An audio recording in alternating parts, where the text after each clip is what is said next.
और जैसे कि हम लोग ने पिछली बार मराठी डांडिया जो अपना सबसे पूरे महाराष्ट्र में नंबर 1 पे था, इस साल कैसी तैयारी है? नमस्कार, मी सुनील राऊत.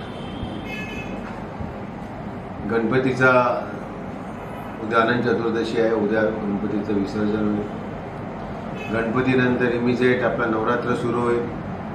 आपल्या सगळ्यांना माहिती आहे, गेल्या वर्षी महाराष्ट्रामध्ये मराठी दांडियाने फार मोठा धुमाकूळ घातला आणि महाराष्ट्रामध्ये एक चर्चा झाली मराठी दांडियाची, की जो दांडिया आम्ही आमच्या कांजूरमार्ग इथे 9 दिवस आमच्या मराठी माणसांसाठी, आमच्या गरीब लोकांसाठी हा दांडिया ठेवला होता आणि त्या दांडियाला प्रचंड असा रिस्पॉन्स मिळाला.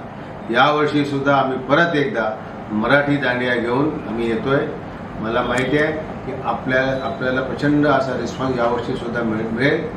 आणि आज शिवसेनेचे आमचे खासदार संजय भाऊ पाटील यांच्या हस्ते आज या नवरात्राच्या कार्यक्रमाचा शुभारंभाचा श्रीफळ फोडण्यात आलं. आमचे शिवसेनेचे उपनेते दत्ता दळवी, आमचे युवा प्रमुख रमेश कोरगावकर, आम्ही सगळेच, बाबा कदम, आम्ही सगळेच त्या ठिकाणी हजर होतो. हा श्रीफळ फोडलेला आहे आणि आज त्याचा शुभारंभ आमच्या नवरात्र दांडियाचा झालेला आहे.